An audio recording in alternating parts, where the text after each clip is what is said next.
everybody! Welcome back to G-Bear's Off-Grid Ways, a homestead in the desert, and we are going to do the revelation or the revealing of What Is It Wednesday from the tool from yesterday, or the toolkit, as you're looking at it. And let me move over closer here. I got the camera in the tripod, because I'm going to need some free hands here. And there it is, it's the Bore Master. And no, it's not boring. It's the Bore Master. All right, so here's some of the highlights of how this thing works. All right, so this part is for drilling the doorknob hole or the deadbolt hole, and also drilling the striker hole for where the lock striker, the part that comes out of the door, that latches on. Okay, so what you got to do is you take the first bit like this one, and that goes down inside here. All right, let me get in here. I'm working with my hands around this tripod, okay? So that goes in there. Then this one is the bigger one. That's the one that drills the holes for the doorknob or the deadbolt, and that one goes in here. Okay, now this can set for different thicknesses of doors, and I think I had it set for the heavy-duty front doors. So anyway, this little piece goes in your power drill. Okay, you put this in the chuck of your power drill, and then you can push on this thing, and that's a quick release that latches on to this drill bit. See it? It can't slip off. So you can push in and drill the hole and then pull back again, and it doesn't come off of there until you push the release. Then you can rotate it and rotate your drill around and go to the other one and do the same thing. Okay? Now, this unit, let's move the tripod over here. I put this piece of wood in the vise just for demonstration purposes, and this piece would fit over the door like that until these two pieces hit the door, and then you would tighten it down. Now, this is for a thicker door, for a big heavy-duty front door, so I'm not going to change the settings because I may be doing a door here in the near future. So once you've drilled the hole for that one, you pull that back, and you drill the hole for this one. Okay, and once you see that, those should be right in the center like that. So you'd have your hole centered just perfectly. Then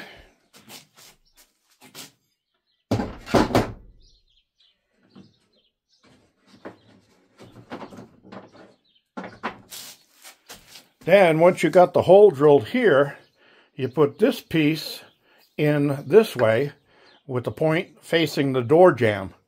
Then you can reach inside the hole that you drilled for the doorknob and push on that, and that little part will make a mark on the door jamb where you've got to drill the hole for where the striker has to go in. All right, so that's the centering tool. And let's come back over here.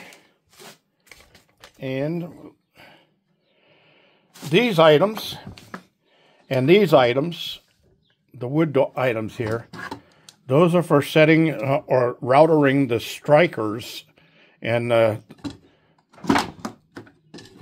different size latch templates. Okay, so you would actually use these stops to mount it up against the door like that. Let's see. So they hit the door like that, and then you would hit the nails on here, and that would hold it on the door. Okay, and then you would use your router with a guide on it to go around in here, and that would cut out the striker opening. I'm showing it all there on the instructions. But then you would take this item where you had your hole drilled so that you can get this thing centered where you want it. You would put this in the hole on the door, and then this one's for that one. So let's get the one that works on here. So this one, you'd put the thing in the hole you drilled, and then this would fit in there. So you know that it's the right size, and that aligns you where you've got to make your countersink for where your striker plate goes. All right. So they have 3 different sizes here for 3 different size strikers. That's the narrow one, that's the wide one, and that's the 1 1/4 by 2 1/4. The big one for the deadbolts. Okay.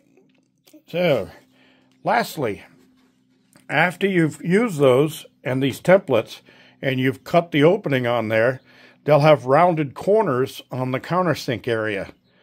So if you actually have the square or the rectangular shaped one that doesn't have rounded corners on it, this little tool over here is you set this into the countersunk area that you cut out and push that into the corner. Then you hit this little thing with a hammer, and a little chisel comes out like that and squares off the corner so it's not rounded anymore. All right, so we got that all said and done. So let me get out the list of names of the people who got it right. So this was January 29th, What Is It Wednesday, 3.5. And first person to get it right, Mike Smith. Mike, you got your name on the wheel. Second person to get it, Desert Rest, Nevada. That's Sherry the secretary, or Desert Rest, Nevada. And she's going to get 2 entries because she's also a member of my channel. So she gets a free entry just because she's a member. That's one of the perks that you get for being a member. And you can look in the description down below this video, and there's a link there. Click on that, and you can join any level of membership, and that entitles you to certain perks like that. Number 3, Russell Wiggins. Yeah, you got it right too, and you were the 3rd one to get it right. And the 4th one, the final one that I have, because there was quite a few people who got it right, but like I said, only the first 4 are qualified. So number 4 was What's In, What's Out. Those are the 4 names: Mike Smith, Desert Rest, Nevada, Russell Wiggins, and What's In, What's Out. And then, of course, all the members that are members of my channel, they get free entries. So, like I said, Desert Rest, Nevada gets 2 entries because she's also a member, and she guessed correctly, and she got it in as the 2nd person. All right, so we got that all settled.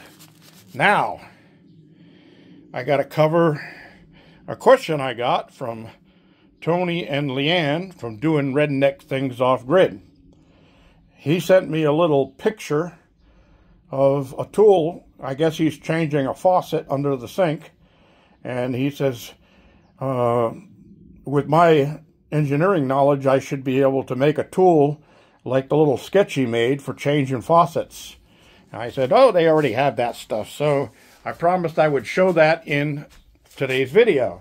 So, first of all, this was the very first one. Okay, this is a plumber's sink wrench. Okay, so the big section here is for the sink basket, or the drain. They call it a sink basket. And then on the end here, those are for reaching up under the sink around where the faucet, where the service lines connect to the sink underneath. That's how you could reach up there and unscrew those. And now some sinks were pretty tight and you couldn't get that in there, and it was a pain in the neck. Then they have these others here also for changing the angle stops and that stuff, that'll fit on the angle stops. This is where the bottom hose connection connects to the angle stop, and this would be for the angle stop itself, so you could tighten it. Same thing here. All right? So that was the very first one, and it was a pain in the neck. So some people said, we got to do something better than that. So they came out with a spanner wrench, okay? Now this thing, as you can see, it flexes here, and you put that up and put it around the nut, and then when you turn this way, it tightens on the nut so you can unscrew the hose up at the faucet area, and then you can flip it over like this, and it goes the other way, so now you could go this way and tighten the nut up there, or take the big nut off that's holding the faucet. Okay, now this was okay until they started making those big plastic nuts that go on the faucets that you could reach up when it's brand new and reach up with your hand and just tighten it with the two little wings on there and tighten it as tight as you can with your hand. When you went to go take those off later to change the faucet, it was a pain in the neck. So they invented this one. Okay, so this one fits all the different size nuts that could be on the hoses that go up there. Or you could take that out, and then that big plastic nut that's on there, the ears would fit into the one of the set or the other set of these holes here. And then you could use this to get a good grip on the bottom here and tighten or loosen the nut that was in there. Okay, and then you have this other side here for different size nuts and that stuff. Okay, and it's slit on this side so you can put it right around the hose and work that on the end of the hose to get the hose off. And this side here also has a cross on it for the smaller cross nuts that were ancient. They don't use those anymore. And then you have a place where you can put a screwdriver through there to get extra torque on it if you have to. And then they have a nut on here. So if you can't get it loose with the screwdriver, you don't want to bend your shaft on your screwdriver, you can use a socket or a wrench on this nut right here to give it the extra torque you need.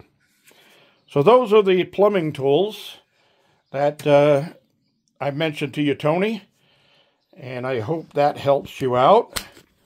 You can buy most of that stuff at big box stores like Home Depot and Lowe's and those places, or Ace Hardwares and anything like that. Just go in the plumbing section and plumbing tools and you'll find stuff like that. All right. So